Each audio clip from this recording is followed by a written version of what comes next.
Recording. Okay. Upstairs. Hey, the last class of the semester. Yay! Congratulations, Quine. Ah. That was really unexpected and exciting.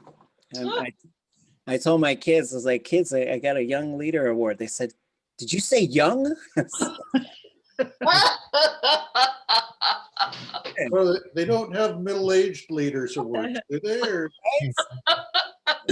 Well, I didn't. I was like, you guys know, right? So, okay, just so I don't need to verify anything. Okay. I was really honored. They made this really amazing video from two very lifelong friends, very good friends, and several people, but two friends in particular. Then they said some really nice things. It really helps because sometimes the work brings a lot of heat, and so it's nice to get to not get cooked, to get just sort of, as Cyril and George said, a pat on the back never hurt anybody. So I tend to like that. Maybe they were tired of hearing you whining. I guess so. Yale ʼawtuli.át, do you want to talk about the other award today? Yeah, we've known for a few days, but we kept it a secret from Bessie. She is one of the recipients of the Order of Yukon for her work in language. Wow. Wow. So happy for both you and for her, for both. Amazing. Yay. Congratulations. Goodness, sheesh. Okay, to everybody who helped her with the nomination process and everything. She's just a treasure, just amazing, amazing treasure. Hooray. Well, on Monday, we're going to get together and you folks are going to share whatever you want to share. No pressure, not recorded. Just show us kind of what you're able to do this semester. I kept it pretty loose as far as like expectations and sort of, we just had some things that we worked on through the semester. I don't know, I guess the more we just try, my goal is just to move us into the language as much as we can, and then to do some grammar stuff, and then to just do some motivation stuff. That's kind of that's the only plan I have. It's not very good. It's not like a very coordinated plan. It's not like, so I was like, what are we going to do? Well, we're going to just do these three things and see how it goes. But for me, it sort of works because when you deal with anything beyond intermediate for Indigenous languages, kind of getting into some territory where it's like, it's just a little foggy up by the mountaintop. And so you got to just sort of see what's up there when you go. So I thought we'd probably look at the Kuhaantí story, try to get to the end, perhaps. We'll see how we do. But I thought I'd see if there's any questions. And then on Monday, I'll also share a winter break plan. We won't have any homework or anything, but it'll just be a chance for us to get together now and then to share the language, study some stuff. I found whenever there's a break, you got to keep people from taking too much of a break, or else there'll just be no language and going on. So, any questions? Anybody got any questions? Things you think about working on?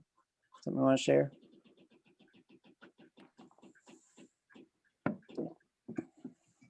I just wanted to give you a heads up that I'm trying to like be present, but I'm also scanning papers, and you got to do it one by one, and you have to do it all at once. And I'm on like 70 of like 323. So anyway, I'm here, but I got stuff going on. Yeah, I do think book scanning, like some organization needs to get like a nice book scanner, because we got some of these things that are out of print, like the Emmons book about the Chilkat blanket is really great. And then Nora went through and she tried to figure out what kinds of Tlingit words he had written down, because there were some things that I found in there that I didn't know. Like I didn't know you could say things like kahan and kacheishk.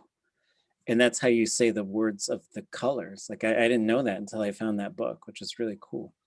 So you could say katlate. So you just put ka in front of it, and then that's how you're saying the color white, right? So I was like, huh, cool. And then there's some other stuff in there. So, but really we got to figure out, I think, a plan for these out of print books. Like I generally, I just scan stuff or find people who have scanned them and then make it available. I think some of the like totally out of print stuff, it's probably okay. Like those old, like a bunch of those little readers that were made a long time ago, which are great. There's still so much good stuff we could do with those. But then there's also like some things that are in print, but you know, it's nice to have an electronic version so you could, if you need to look something up real fast, it's like a lot easier. And not to say that people shouldn't get the print copies, but just as far as like a language library, it's really nice to have stuff. Because then when the nest closed, we were given families an iPad to look at, and we just put like 40 different books on there. So it was kind of cool to just be able to do that. But okay, any questions? I had a question about something I was working on, and if I could share it. That would be...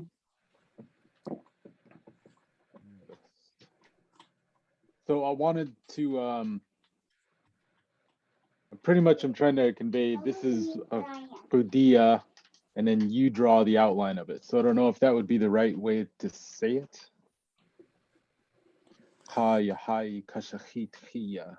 Oh. So it would be then, yahai. So change.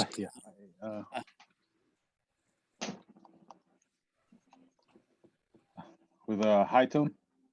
No, just a low tone. It's a possessive one. So its image, and then kashahit.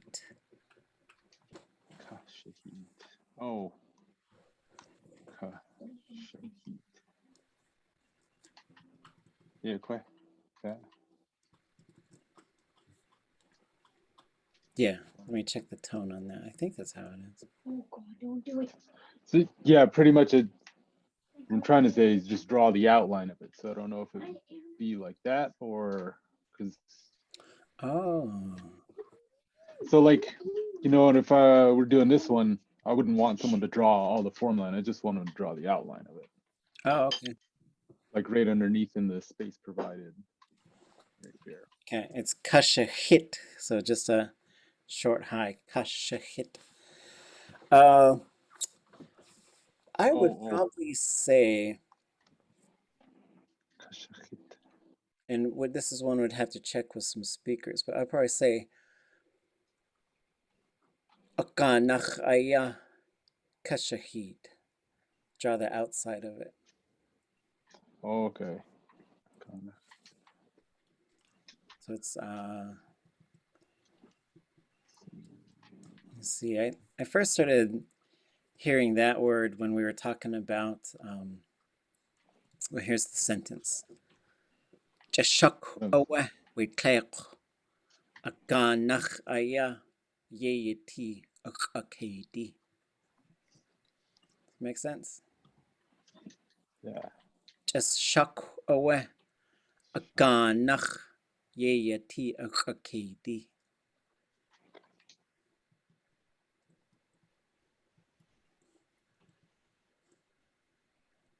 Let me find that ganach word.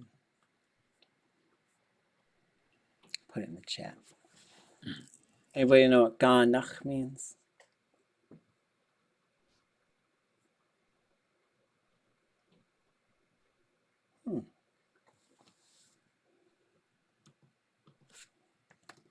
Through I the was just fire. at it today, now I forget.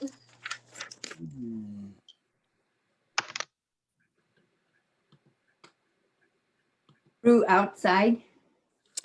Yeah, so ganach is gosh, I don't think I have that one in the dictionary yet. It's on the outside. So if you said where'd my screen go? I lost the Zoom meeting. Hold on. Okay, there it is. So if I said "Ganach the seeds are on the outside. So ganach is on the outside. And so like usually if you had something, it'd be on the outside of it. So that might be one way to say like draw that or trace the image of it. Is But that that's where the word gunana came from? no, that's Darn qunna. it. Qunna, it means like other or different. So qunnana is a different, it's a different tribe. Did you say you're gonna put that in the chat? Oh yeah, I was. Okay. There was another one. Let's see. I wrote it was like the chash yauk da idi ide. Like, and I don't know if I had that one the right way or not. But it was like the outside of it, so I didn't know if I could use that with it with the other one. Then I came up with the other one that I Oh, okay. looking high and low. I found the other one, and it was wrong, obviously. But Mm-hmm. like this one, they're just cutting the outline of the boat out Oh, nice. for like that right there. Yeah, I bet you. What's the? Maybe we can use the word for pattern. Yak kai. Maybe that would be. Is that what it Yakukai. And it would be nachash if you're commanding someone to do it. Yeah, and that's what I wasn't sure about either, because it's like it's not really me telling you or everyone. It's just if you're reading it, you do it. Like you cut it out. So I don't know if there's a Yeah, way. you got to pick one. So like if you have pictures of Okay. somebody doing it, you could use either an imperfective, so like she's cutting it out, she's gluing it together, she's drawing around the outside. Or you can use a second person future. You're going to cut it out, you're going to draw this. Or you could use a command form. Draw this, cut this. So it's kind of up to you. We were talking about that earlier this semester when we did Showing people how to do something. our instructional things. Yeah. And it seemed like there was a lot of people who were using future second. So like you're going to cut this, you're going to do that. But I think like if you think of a recipe, that often is sort of a command form in English, right? Cut this into 3 pieces, mix them together. So maybe the imperative works well. So with drawing the outline of a yauk, would that be you're going to draw the outline of it? Yeah. So, Okay.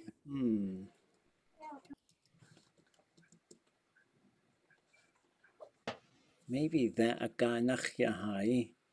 maybe that could be the outline. It's like the image of the outside. I don't know if that really works though.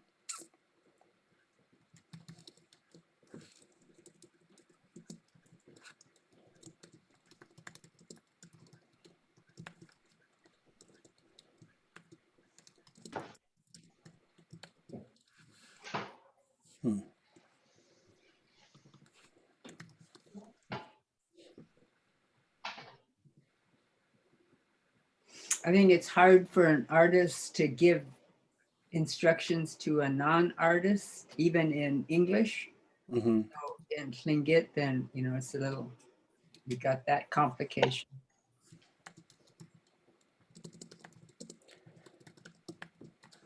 I think kai would probably work. It's a pattern.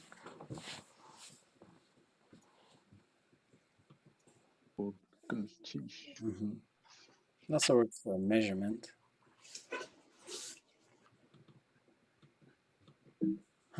Kai would be for like a measurement. Yeah, kai. Okay.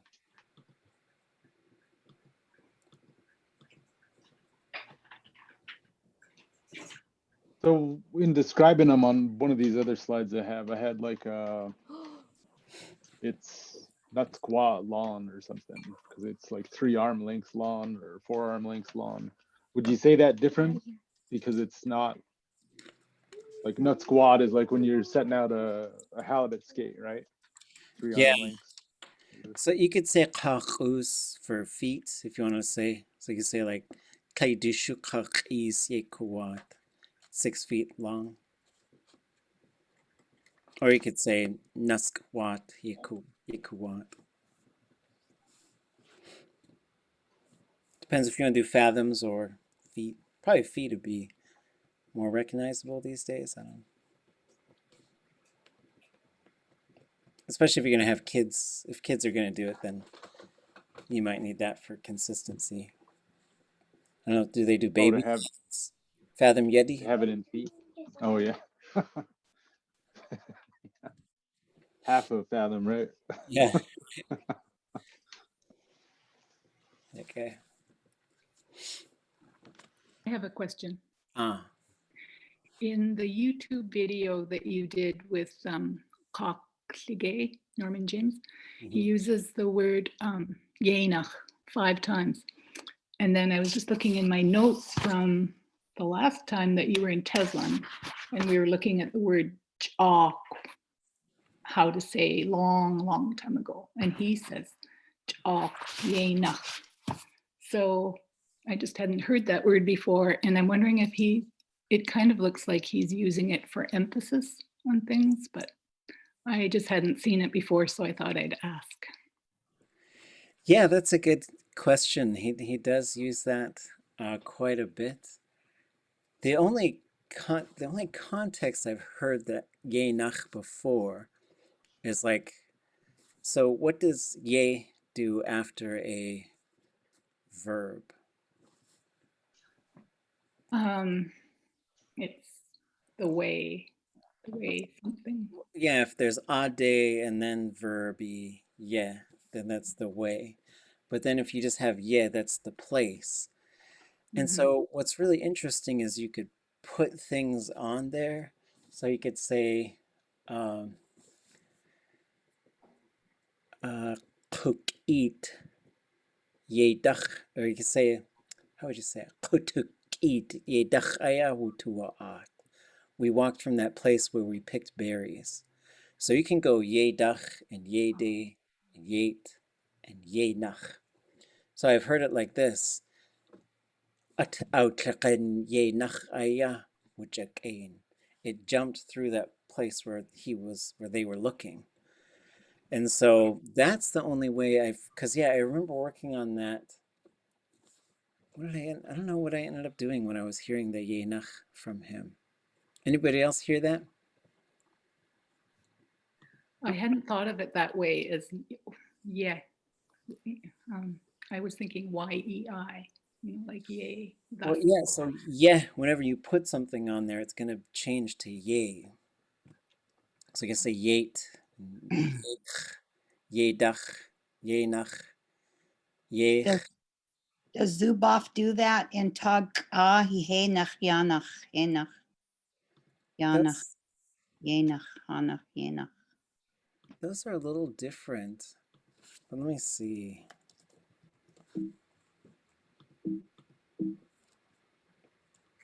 Let me find. I know there's another example of it.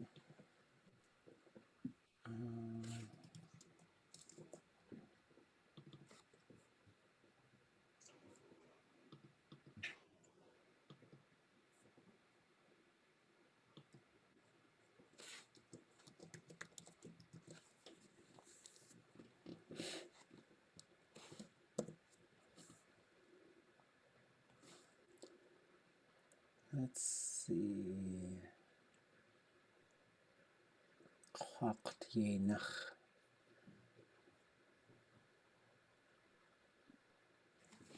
Find the line 58. So here's an example. Kwak ye nach achtayit yekut kak. You came below me through the wrong way. So there's ʼaq yenach. So I think ʼaq yenach is through this old place. Okay. That's what it sounds like to me. I see Lear has in his noun dictionary area toward the right. He has qayin, qayin, Yeah. with that word with yenach added on to different words. Hmm. Let's see. I think it's in the Raven book as well. Let me pull that up.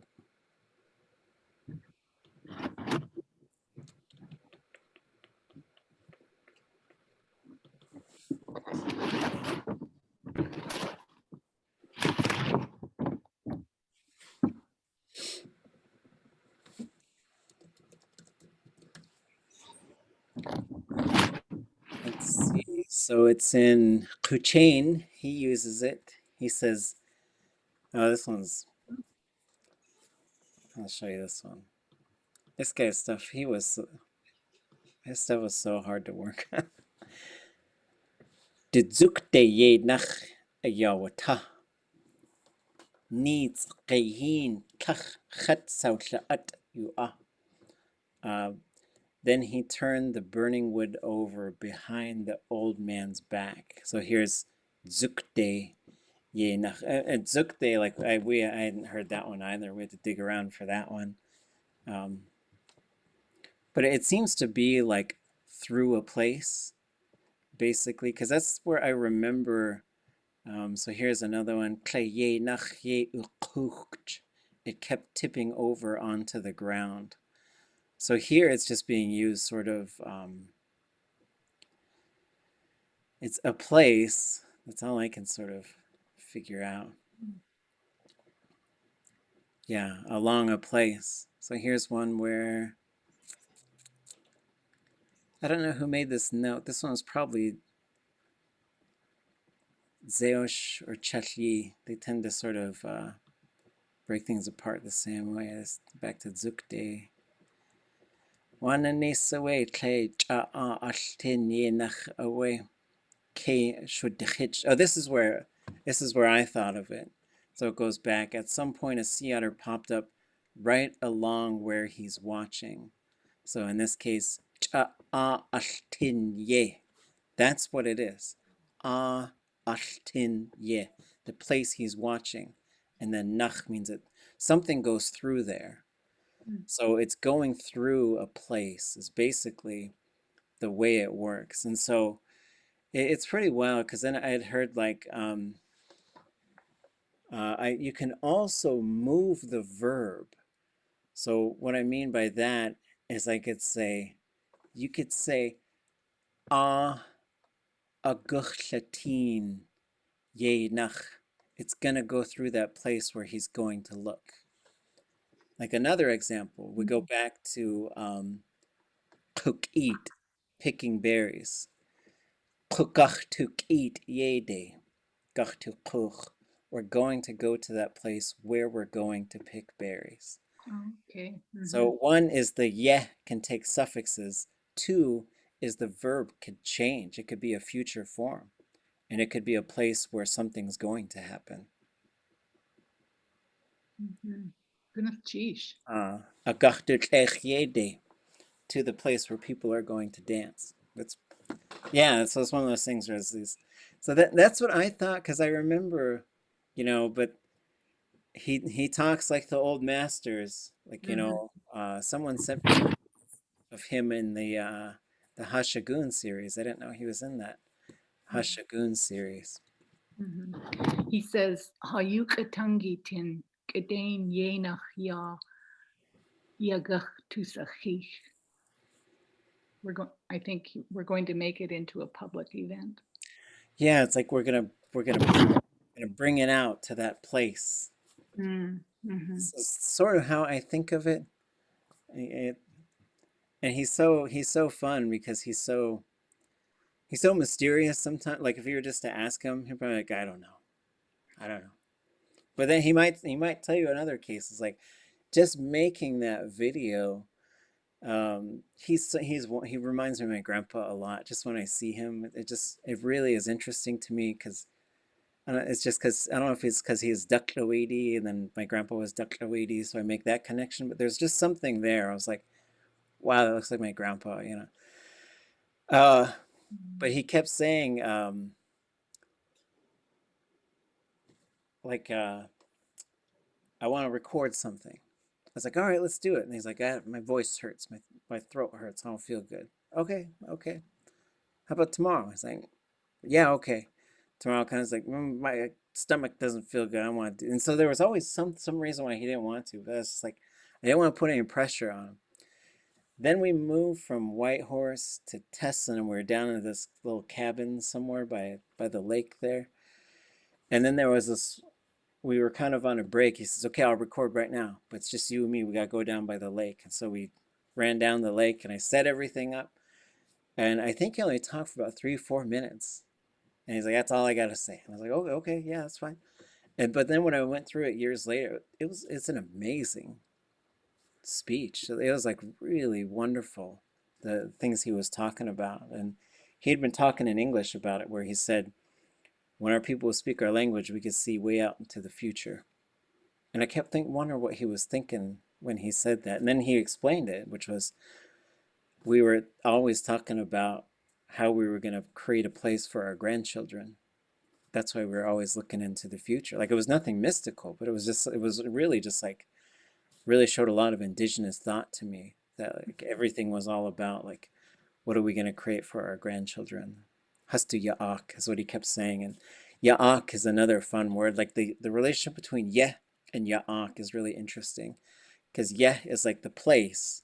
So yeah, we see that kaku ye nach, through that ancient place, through this old place, which maybe isn't even a physical place. I don't know.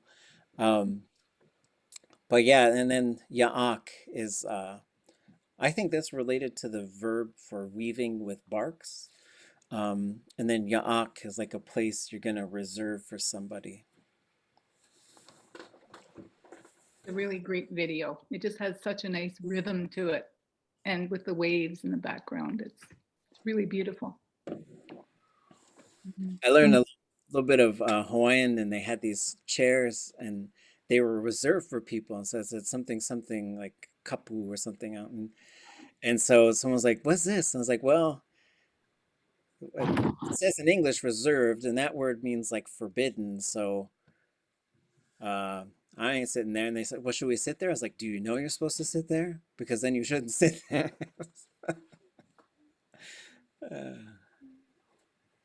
Okay. Yeah, okay.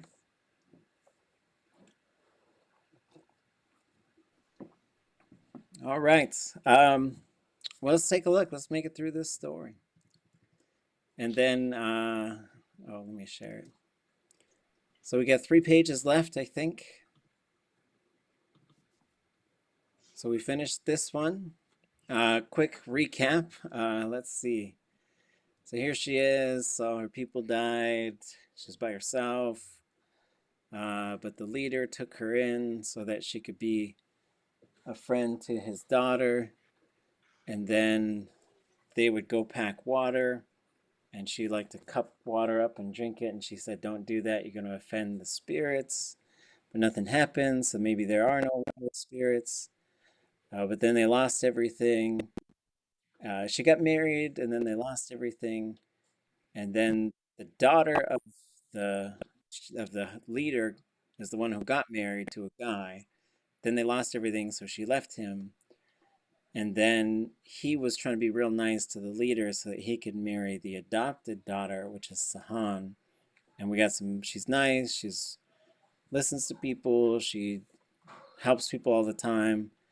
And then because she saved everything, they became wealthy and they were generous with everything. And that's kind of where we left off. Can I get someone to, let me zoom in here. Oh, here's the image for this one. And here's our sentence. Can I get someone to read that? Ayuk. Stekat yak at tuji yan kariga. Yak at ha. Kasligei na at. Ka seit ka kis. Suddenly, everything good. His hand. Kariga. Finished? Did?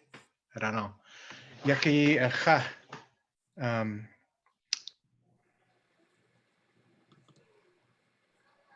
He ate good. Kasligei naat. He had kasligei. Naat is closed. Kasligei. I'm gonna say proud. Kasate kakis. Sate. Keys. Necklace and bracelet. Yeah, yeah. Tlingit duji yan kaudaga. The kaudaga one, we might have to go find. Anybody find that one? Let's go look for it.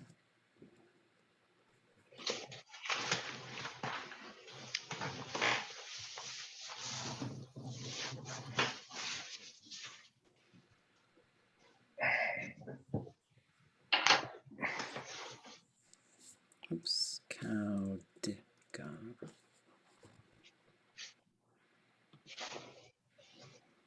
I don't know if I found that one anywhere else.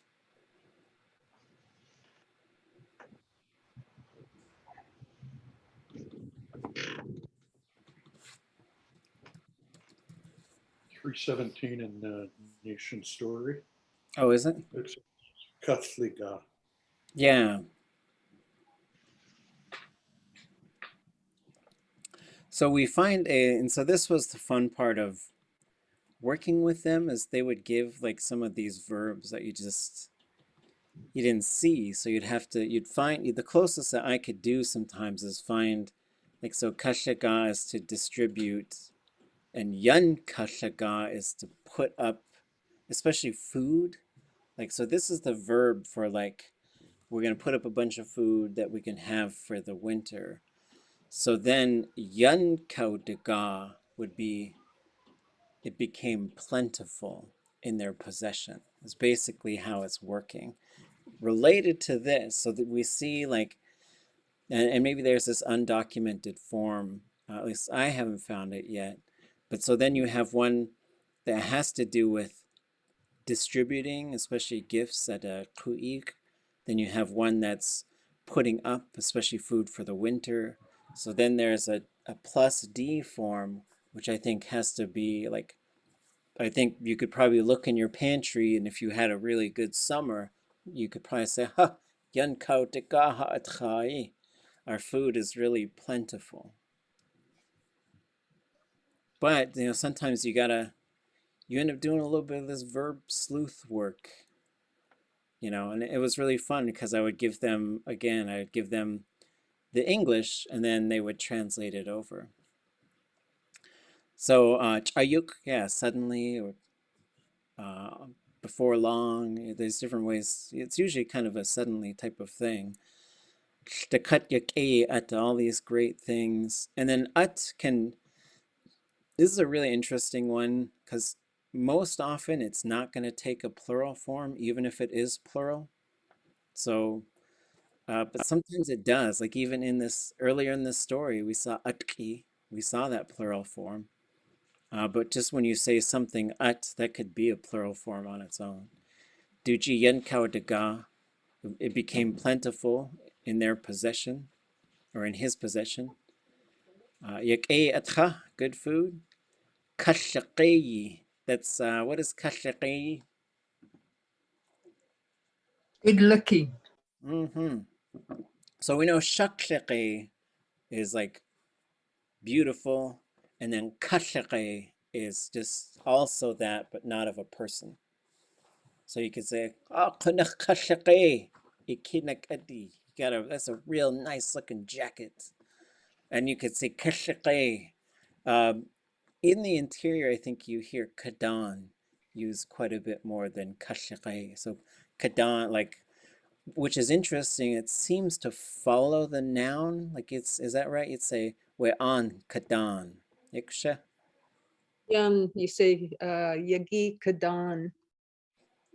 Yeah. So that ends up being like an adjective, and what we say about adjectives is there's ones that come before the noun and ones that come after, and that's one of the ones that comes after. So yeah, yagi kadan, on kadan, kashaqeyi. This is turning a verb into an adjective, which is adding this yi suffix on it. And again, this suffix for that type of to convert a verb basically to an adjective, it's going to be low tone. Okay, so nice looking clothes, chaseit, chakis. Ooh, maybe we should give it an Oxford comma in Tlingit. I don't know. Okay, next one.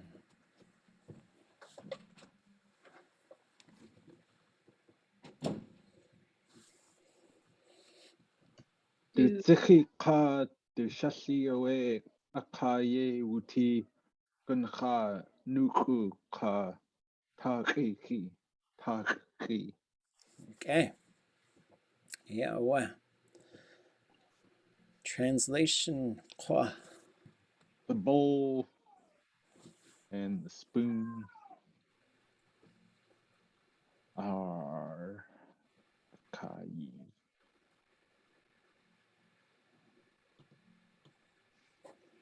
Kaye wuti. Akaye wuti.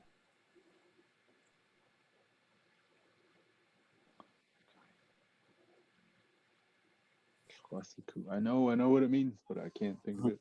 It's okay. I don't know what it means. Anybody help us out here? Wuti. Is it like for people? It could be used sometimes for people, like you could say, there's other version, like a more common way you're probably hearing this same verb is you could say, I was in Skagway. But so then when you say aka yewuti, and so this is one of these like interesting things, like I like in Hawaiian how they talk about the he, the nak, and they say like our language is like a octopus or squid. They always call it squid, and they get these tentacles, and the tentacles can sometimes move around. And so the first thing that we look for is dus ich. And here's another case where in English they were plural, but our speakers didn't pluralize them. And so you don't always have to pluralize things in Tlingit. But for some reason, that is her, I think it's her this time, her dishes and her spoons. Aweh, so this gives us a little bit of separation. So now we know that's what we're talking about. So we kind of front load that information. Akayewuti, it was on it, right? So the here is referring back to the bowls and the spoons. Akayewuti gunchanuku katakhi. And what are those things? Abalone shell? Abalone shell. What's the other nice thing we like to put on things? Dentalium. Dentalia shell, right? So that you could do this in different, you could move those chunks around. So you could say gunhanuk ukatachi akayewuti yahastisikhi kahastishatli. And so like it's interesting to think of like, well, what signals what things are where. Part of it's the logic, right? Because nobody puts spoons on shells, so it's got to be shells on spoons. but and just thinking of like how, because I think in the English it said something like, maybe that was the word order in English. I can't remember. But anyways, their dishes and spoons had abalone shells and dentalia shells on them.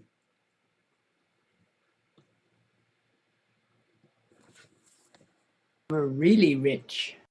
Big time. Is that dentilia is different than operculum, yeah? Yeah. Okay. Oh, is there a word for There were operculum? those longer ones, right? The dentilium. Is that what you were showing us before? Yeah. Oh, okay, yeah, yeah.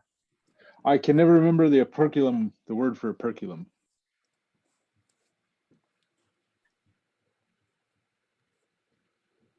Oh, here it is. Oh wait, maybe. I have, no, that's not right. Hold on. Checking Jeff's notes.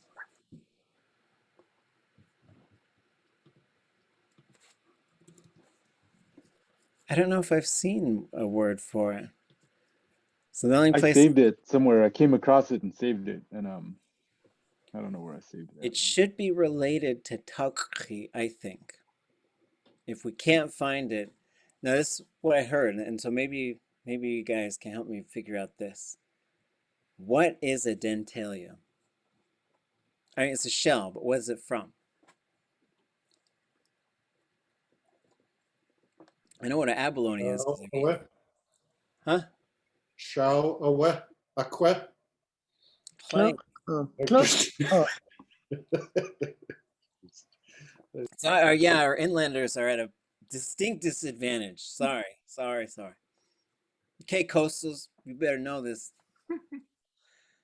is it a worm? I don't think it's a worm. Maybe I should look it up. This, I'll tell you what I heard, just working in arts and working in galleries. I have heard, and maybe go research this, let me know if I'm wrong, that it's a snail. It's a type of snail, and what you would do is you would usually kill something, and at certain parts of the ocean, you would tie it up with rocks. And of course, the people who told me this are like, we get those people we don't like, and we say, you're gonna go get us some dentalia, which means they're gonna kill you and tie rocks around you and sink you to the bottom and let you sit there for a couple weeks, and then they pull you up, and then you pick all these little things off. And the big ones, but I don't know if this is true. There's a trap door to the snail shell. That's where the opercula comes from. Now I'll read about it. I'll see if that's right. Anyways, tauqi. That's how you say dentalia. Anyway. Next sentence.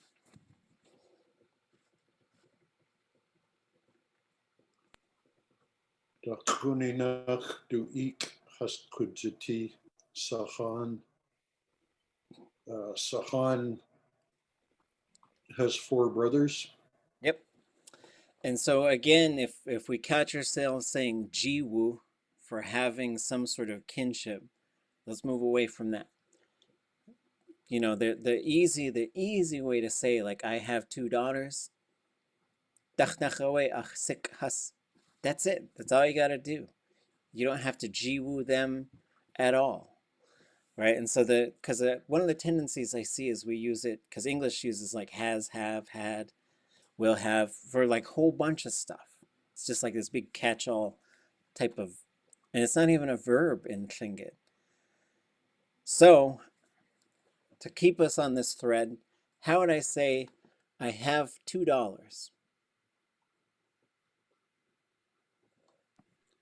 $2? Mm-hmm. Dechtana achji. Achjiwu. Achjiwu. How would I say I had $2? But I don't now.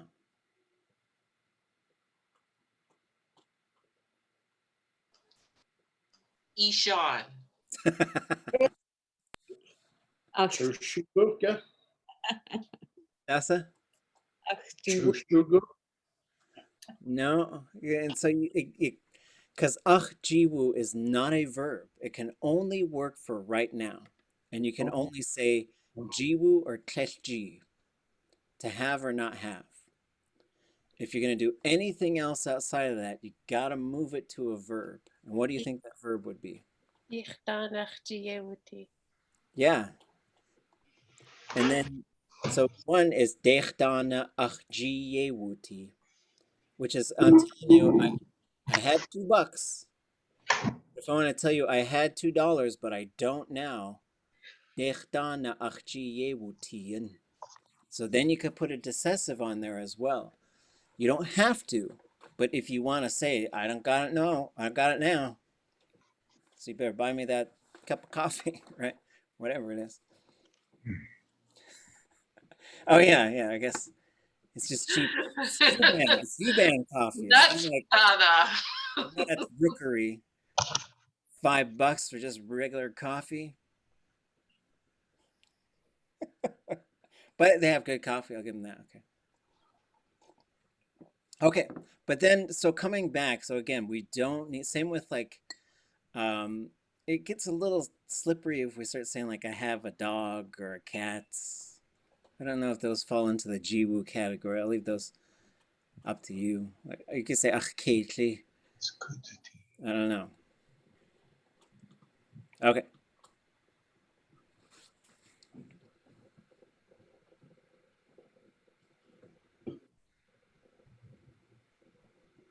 So let me read this. Oh, whoops, those are two. Let's just do a little. You got a short one. It's easy. Jump on it. No hesitation. If you haven't read yet, now's a good time.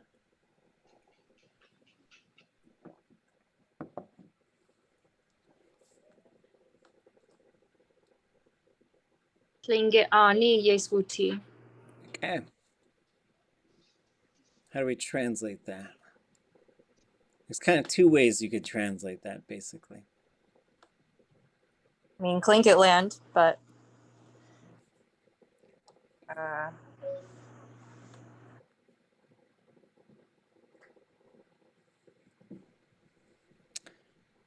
They were. So what about the yeswuti? They were there. They Yeah. were. They were there. So when someone says something like this, Tlingit ani yewuti, we get context. So like, are we talking about like a whole world? And then they were in Tlingit country? Probably not. So the way I would translate this is they lived in the village, or they were in the village. But so usually ani, and oops, that needs an I, a high tone. There was a speaker who was talking to me the other day, and she was saying, sometimes when we're saying ha ani, we're some speakers might be thinking about our villages. And so you might want to say hakatki, which would be more of a metaphorical concept, which would be our land. So it's interesting. Okay.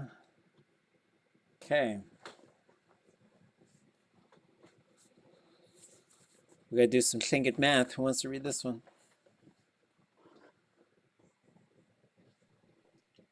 Dachnach yeti has shino. Two of them, they were rich or wealthy. Okay. Next one. Nach yati kwa kanashkidech city patieth asus hate. Two of them, however, is that something of being, I'm not sure, ashamed? Okay. No, it's kanashkidech. Or kanashkideh, kanashkidek. Anybody know that one? They were poor? They were poor. So yeah, this is, and this word is, this is used a lot in the Raven stories, like, and there'll be quite a few times where, like, even though Raven's always tricking people, stealing people, trying to get stuff, there's a whole bunch of points where he's like, wait a minute, what about the poor people? And so then he'll take stuff to give it to them. And then when he fit himself into that spruce needles and had that little girl swallow him, and then he became a baby, she couldn't have that baby. So like the midwife was putting all these fancy blankets underneath because he said, we're rich people. Our babies are born on sea otter furs and wolf furs and lynx furs. And every fur they tried, and they had to bring this old person in. What is she called? Kuhaantí Shanuk, the little old person who's not curious about anything. And that person figured out, oh, your baby wants to be a poor person. And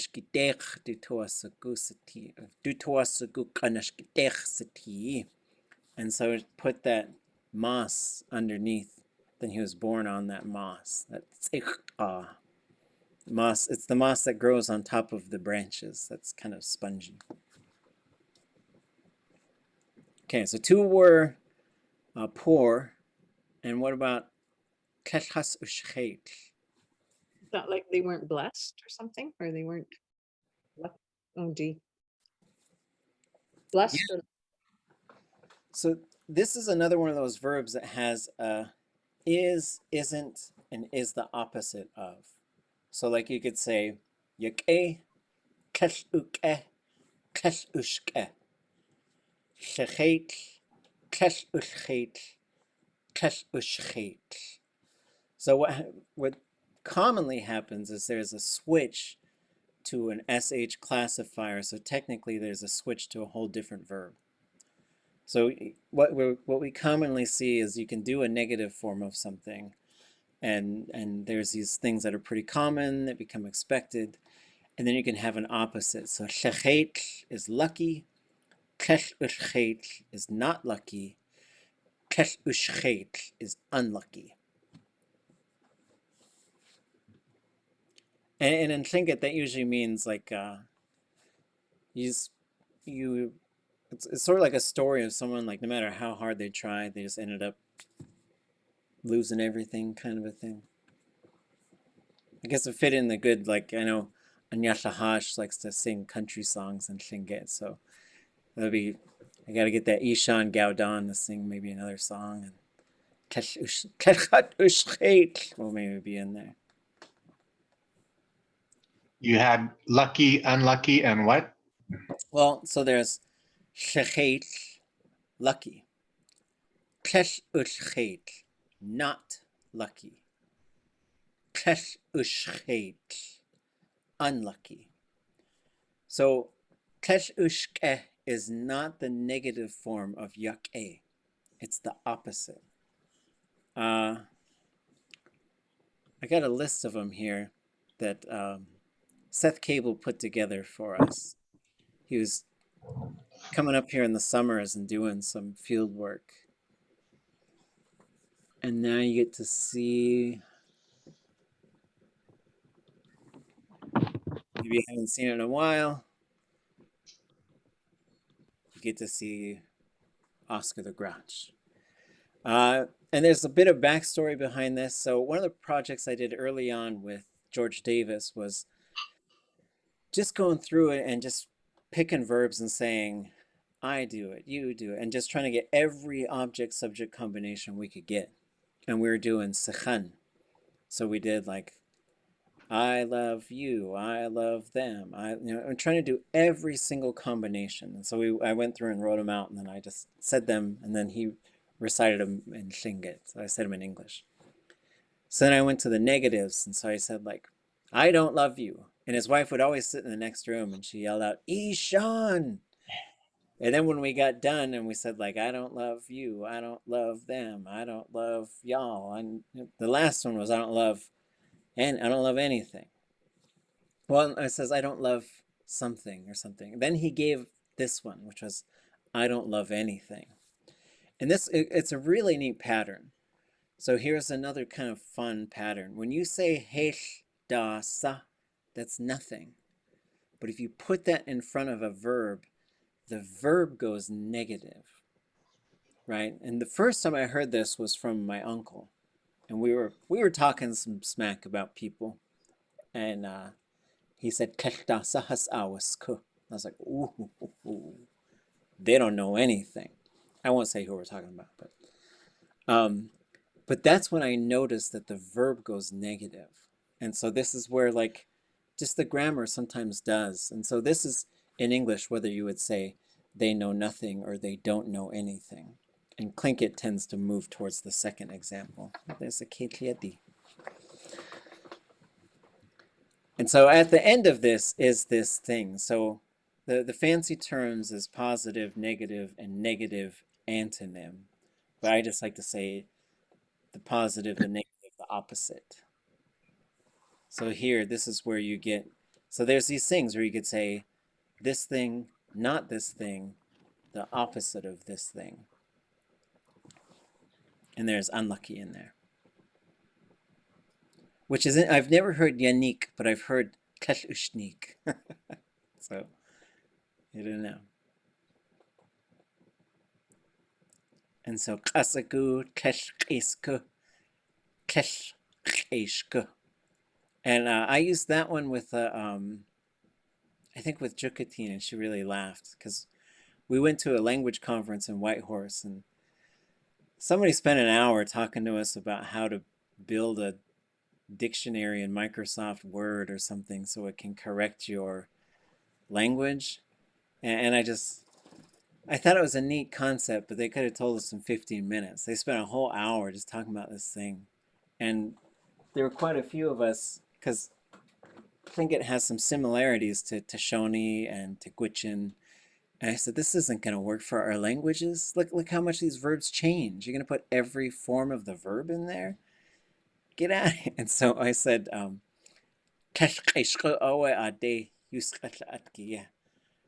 I think when we went to Tessin to do some language work after that, and she really laughed. She said, he said the way they talked was really boring. So, okay. Back to the story at hand.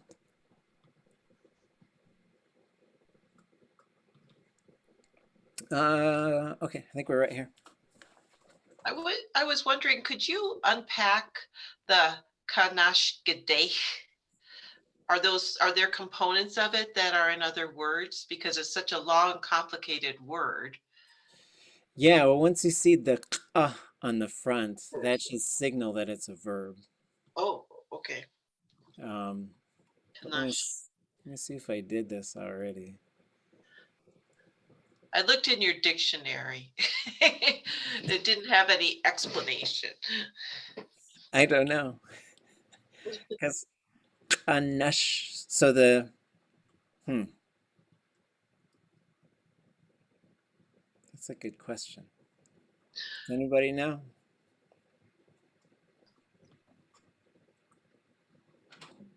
I wondered if it was obvious. If it's not obvious, I don't care. It's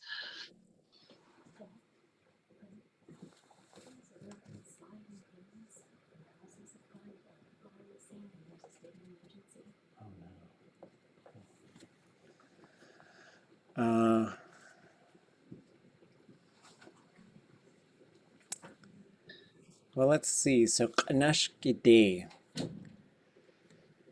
So what I would see, and I don't have anything in my notes, so I'll just go back to sharing the screen. I hope everybody's safe. There's bad mudslides. There's big holes opening in the ground in Haines. There's houses that are. This storm is really bad around. Isn't there a us. whole section of the road gone up there? Like Well- straight across the road? and Yeah. the house got swept away. They're looking for people. 2 or 3 houses gone at least. Ah, Yeah, and then there was just down the road from our house here. There's a whole Ugh. driveway that's gone, and so it's just really bizarre. Just really bizarre times in terms of weather. Um, so I could tell you this. So there's ka, which is mouth, but is different somehow. I haven't quite figured that one out. And so maybe Zeosh has some thoughts on it. And then there's na, and that's got to be one of these conjugation things, right? Like yena teach. So that leaves this for the classifier. And that must be the classifier, right? Because that's the only SH thing that you could have. With the vowel gets probably knocked out, but it could be plus D as well. Sometimes it gets hard to tell with that one. So that tells me that there's this gedech thing. I'd have to probably look. So the one thing I'd probably look up is there could be geet, which means to happen or to fall. But then why would there be an eich sort of attached on there? So I'd probably have to, I think when I was working on the dictionary, I was like, oh, that's not really clear. I'm not going to mess with it right now. But I can take a look at it and see if I find anything later. It's just that when you see a long, complicated word like that, I feel like, oh, maybe I can learn something new or relevant just from the parts of it. So, gonna cheesh. Yeah, no, that's a good question. See, Jeff Lear has Kanashki de Ka for poor man without the back X on the end. Right. Well, yeah, so that X in the story is because there's a sati. So Okay. it's just linking it to that. The other place, let's see. I wonder, Zeosh is really good at pulling these apart.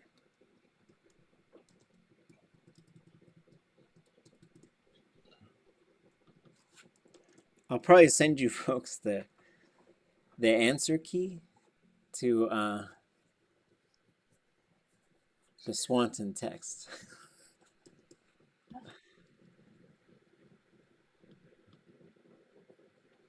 Reading all the different spellings and stuff, it's kind of frustrating because it muddies everything up, you know?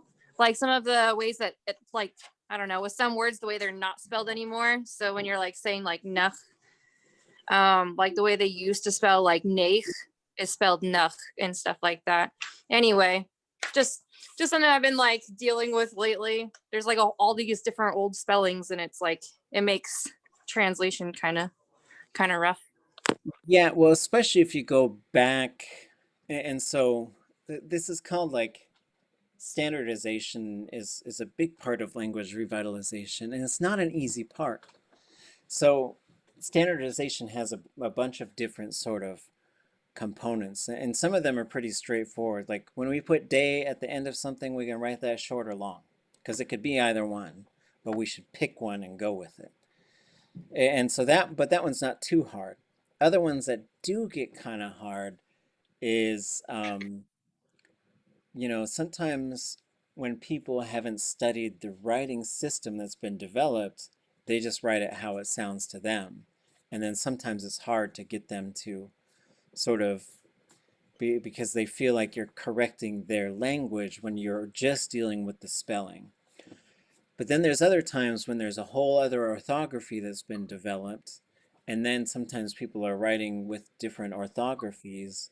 And then there's sometimes just tendencies, like they used to write it this way. So we were talking about this because we would write K underline G W A for they're going to, kakwa. In some of the other stuff you'll see in the story Naish work, you might see KW underline GWA. So they throw an extra W in there, right? So yeah, I feel you.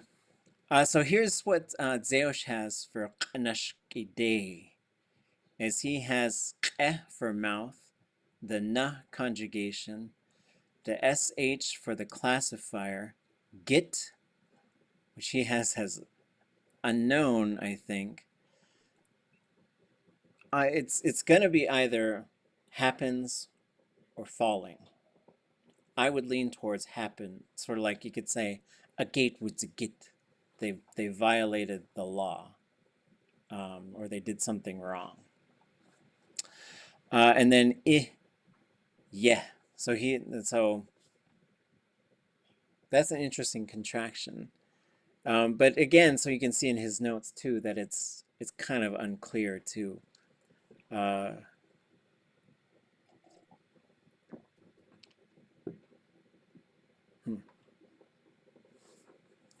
nobody knows.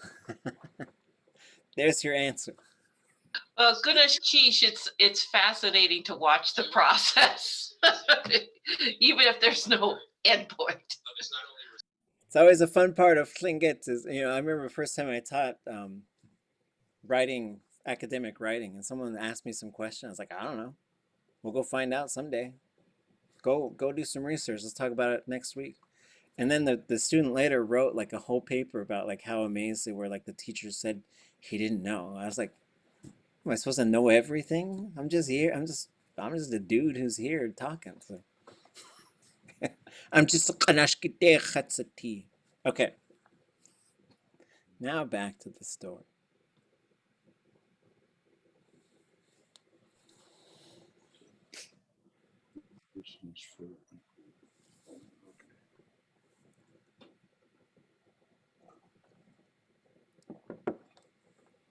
Someone want to read that one? Am I sharing the right screen? You guys see the story?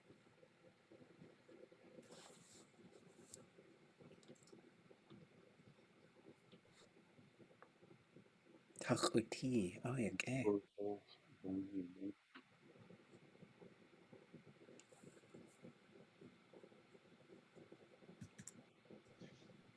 Yeah, Dachnach Llenanchi a. Yeah, do ik has. Du Kunt has ga a den away. Den has du in. Ye jene nuch. The two Llenanchi. Oops. Llynach. There was an error there. Sorry about that. The two rich ones, Yadu ik has the brothers. Du Kunt has ga a den away. His side, they went. Eden has to in much. They Yejne Nuch worked much. Yejne Nuch, they all worked. Yeah, that's my guess. Okay. Yeah, so the rich ones, her brothers, Duchant Haska'atin Owe. This is a really kind of neat the way it gets put together. When they would come to visit her, they really worked well with them. And this was a really interesting translation because the English was, when the two rich brothers came over to visit, she treated them really well. But that's how George and Marge and they were fun because they would talk to each other. It wasn't just, it was both of them. And sometimes one of them would say it and then turn to the other one and say, what's that to Wooch? Then they might sort of say, yeah, or they might propose a sort of different thing. And then sometimes they would talk it out. And but that's what they wanted to say for that one. So like, yeah, they worked well together.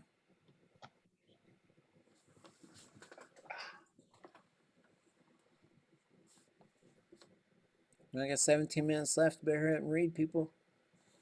Ane. So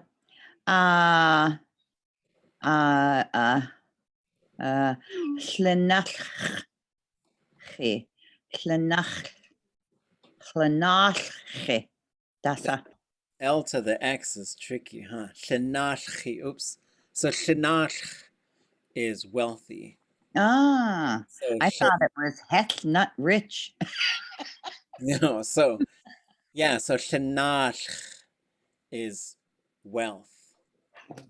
So chet is the verb, and those are two very in Tlingit.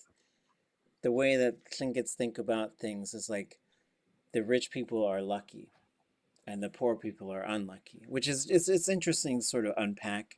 But usually you can have people who are, there's several stories, like the wealth woman story, this one, where someone who's unlucky becomes lucky and then they become wealthy. But what their luck is tied to is their behavior. So usually people who are generous end up becoming lucky and wealthy, and people who are stingy end up becoming unlucky and they become poor. So it's a really interesting thing to sort of see how this works.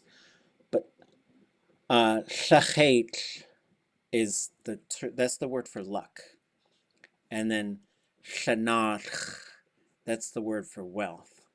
But when you put this, so you could say kesh ushchetli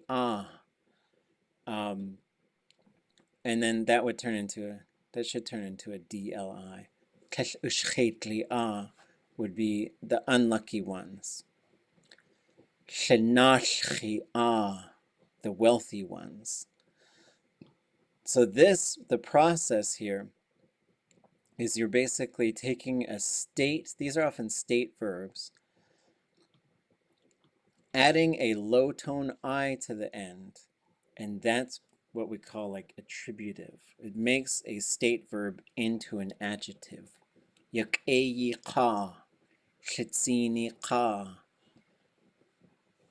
shushik'eyi qa.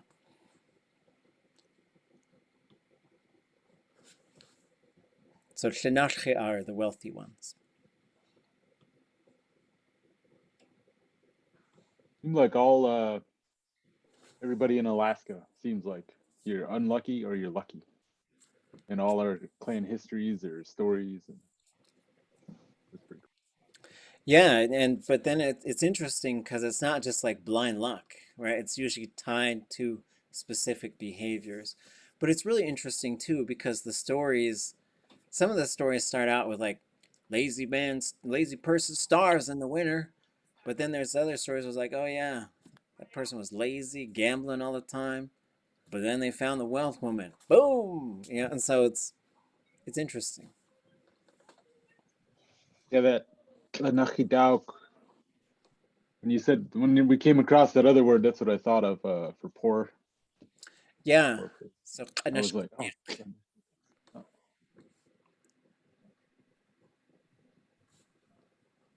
all right, let's try and get through this page. I don't know if we're gonna get through this whole story. We'll get through this page. We'll be fine. Akye usnechwe ke du sikhi.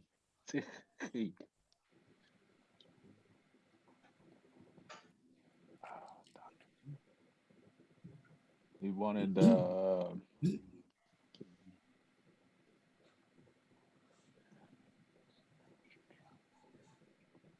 don't know. This is about the bowl. Is it the money bowl? Well, so yeah, there's this bowl. So again, like we'll come back to this word order thing. So as you're sort of working on Tlingit, when you encounter it, dakye usnech we yake adisiki. Sometimes you got to say, okay, I think there's 3 different parts in there. Dakye usnech, there's one part. We yake there's another part. Dusiki, there's a third part. So then you sort of say, well, which parts can I digest right now? Dusiki, oh, her dishes, okay. The good ones. Put them together. Oh, the good dishes. That leaves you with dakye usnech. And then, so you get ye usnech. And what you'll start to do is you're going to get yourself to this point where you can recognize that as this is the perfective habitual form. She always does this, right? But in this case, when you put dak in front of it, so this ye ausene, or, so you've got this verb, which is ye ausene in its perfective form, or ye nasne in the command form, and ye usnech in the habitual form. It happens all the time. That means to do it. So there's a whole bunch of things you could use ye nasne for. Clean your room, set the table. It works for so many different things. But once you put some sort of motion type of preverb in there, now this becomes a handling verb. So it means to move a bunch of different things. So dock as, and what is dock as sort of a motion preverb? It could be a few different things. Out in the open. Out in the open. Could be, yeah, out to sea, out in the open, precipitation to fall, and then to go onto fire. And so, but when it's something connected to a carrying verb, it's most often to go out into the open. So whenever you say doc ye usnach, she always brought it out. So the way I think of it, it's like it's in a box and she's going to bring it out. So this is how you'd bring out that atu, because usually it's tucked away until it's time for ceremony. They've brought out their atu. So in this case, she would always get out her good dishes.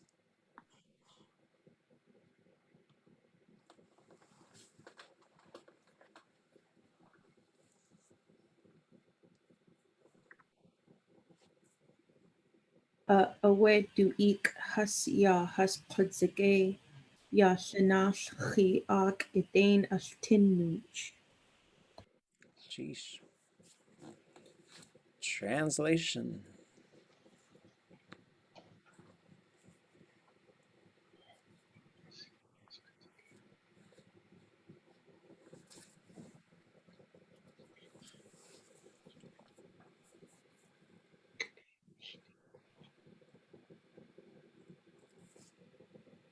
Can anybody translate that for us? Brothers are intelligent. Yeah, her brothers are intelligent.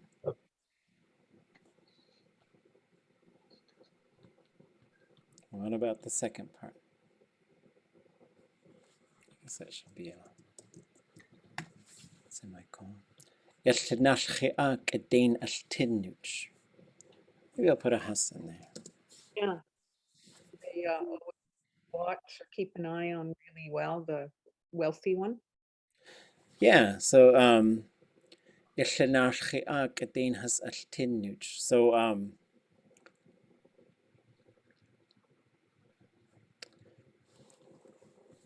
they would always look after the wealthy ones, right? So they would always keep an eye on it or watch it. Okay. Maybe, I think we can get to the end of the page. But let me know if you have questions. You want to keep talking about this stuff.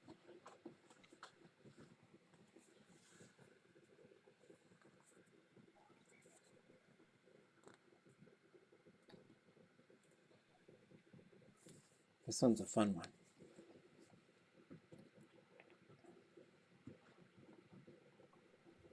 Has anybody not read yet?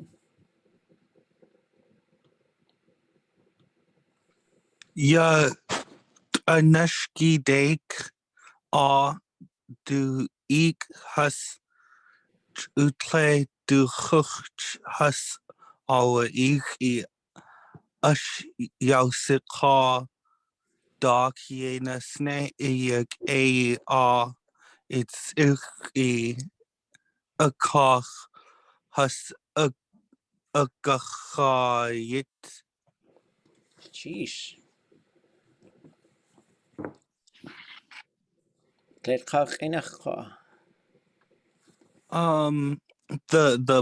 poor ones,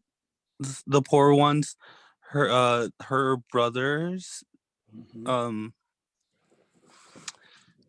would always call or something every time they were anytime they were invited. They would say bring out your good plates or something. Yeah, and so for us to eat on or something though. Yeah, so the ergative marker here unlocks quite a bit for us because Tlingit's always like drifting around who's doing what, and so this one it helps us out with two things. One is the CH. So now her husband. So we've been talking about her generally. And then, so now it says, now we get a signal on who's doing something. So her poor brothers, just when her husband would invite them, then we get an ash yausika. So the ash is going to be the main character. So even though the husband is doing it, we know that he's invited them, and now he's saying to Sahan, and this is what he says to her.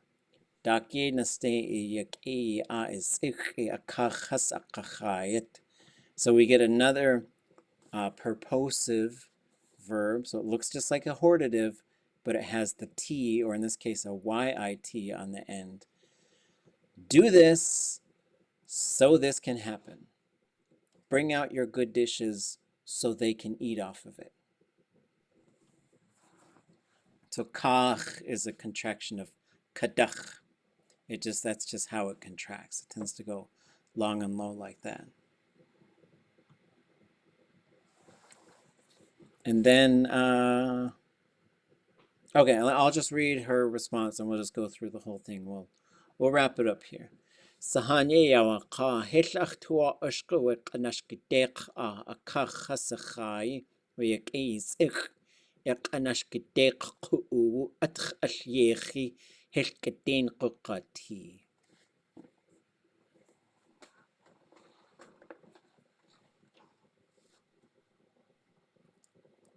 What do you guys think?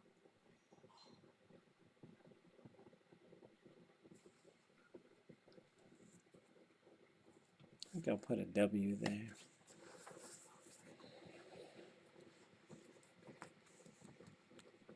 Says that she doesn't want the poor ones to eat off her good bowls.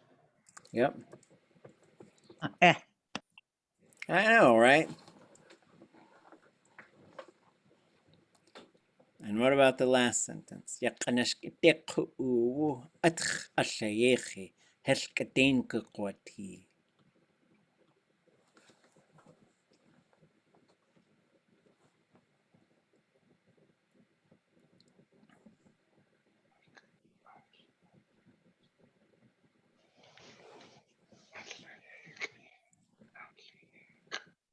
The poor brothers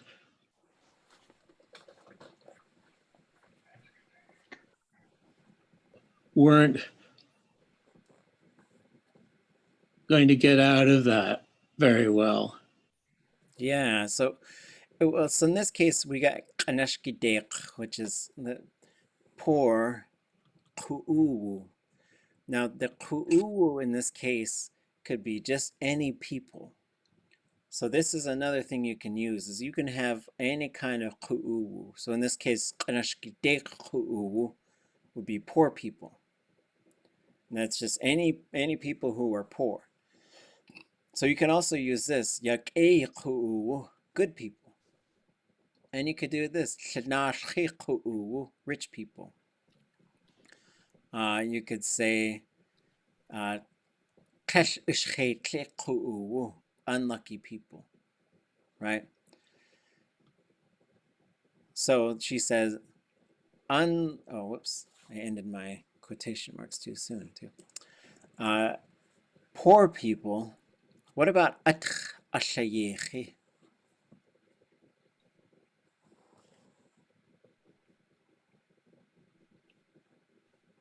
Is that a contraction of adach? This one is not. And so with, you have to listen to it. I would, okay. I'll tell you what's going on there in a second. So this verb, ashyech, I do think that should be knocked out there. So ashyech means to, on its own, it means to make something. So you could say, ʼawtuli.át. They made a chair. So that means they took some boards, put them together. Like they built it, yeah. Built a chair, right? But when you attach this underline X, this suffix, just like that sati one, then this verb changes. It means to use it. So a lot of time, I used to think when people were saying hayuqatangi shayekh, I used to think that's what they were saying, like make our language. And I thought, oh, cool, it's like you're building it. But I think they're saying hayuqatangich shayekh, use our language, use it. So there's some different things that you can do with this. Like you could say, I used that rock for a chair. So in this case, when you just say they used it. It's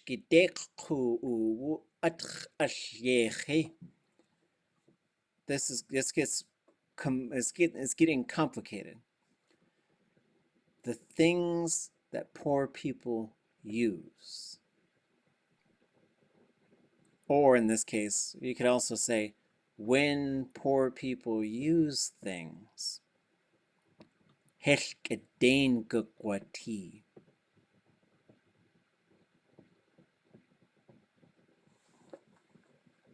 not really the best phrase to end the semester on, but that's just how that's how we're gonna roll in 2020, I guess. It's not going to be good. It's not going to be good. So this is really interesting, though, like how the language works when we start putting things together. One time Nora said something along the lines like, and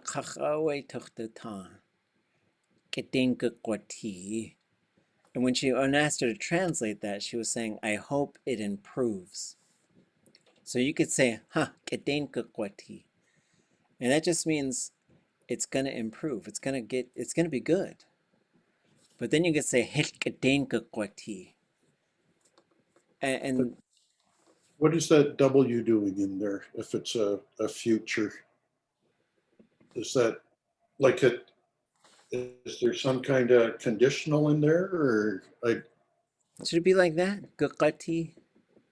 Well, that's how I would do it, but they're the speakers, so they say a lot of things that I wouldn't say, like.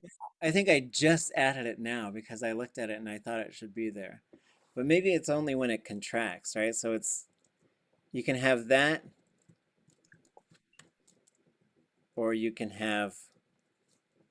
Okay. Just confusing myself is all it is.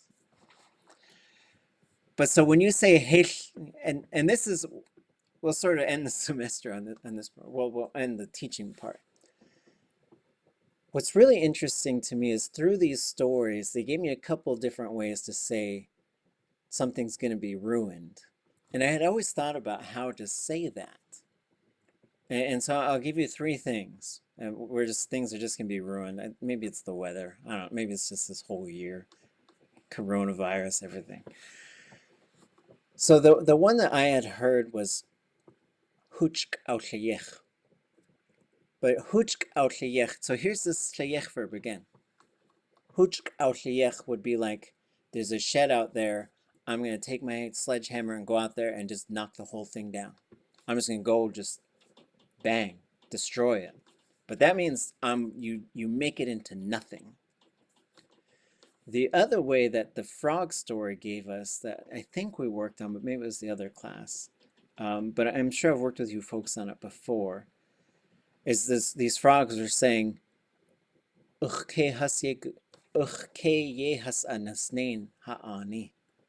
they're destroying our village. So I could also say, you wrecked it.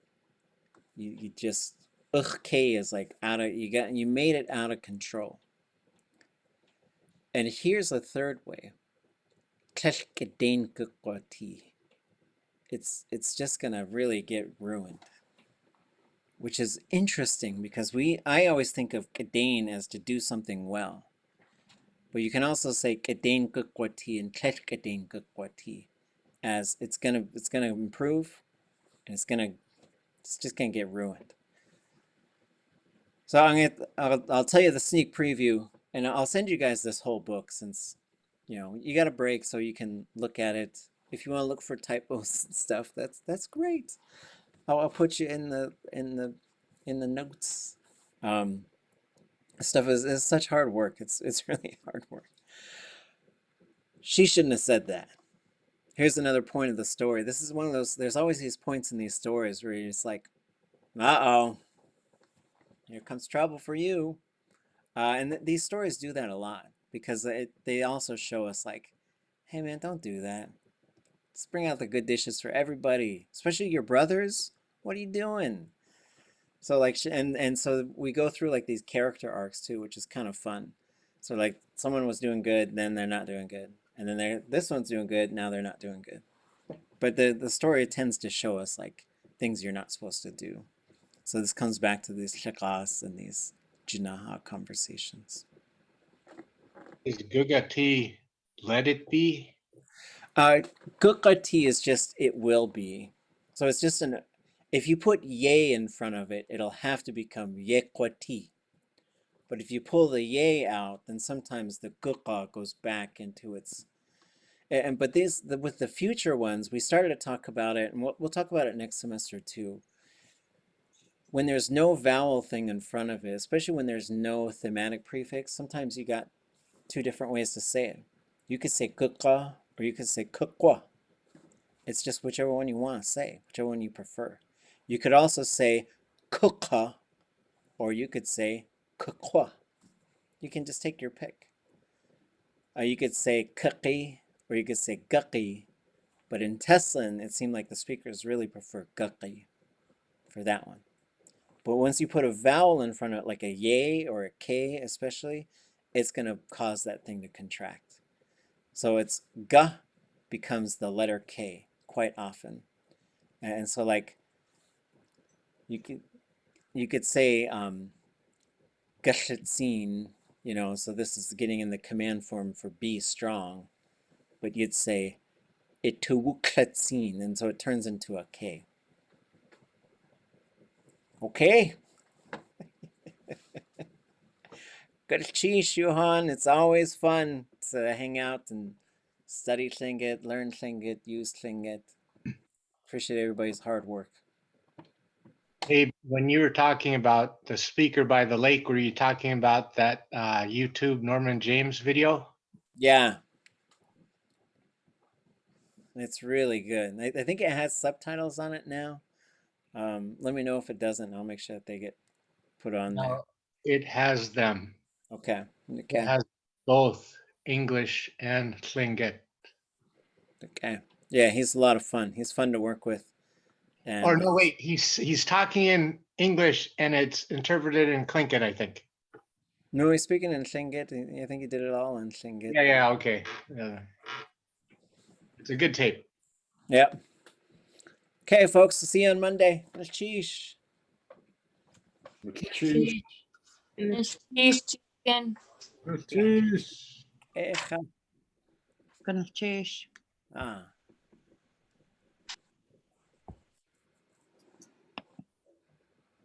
Gonna cheese.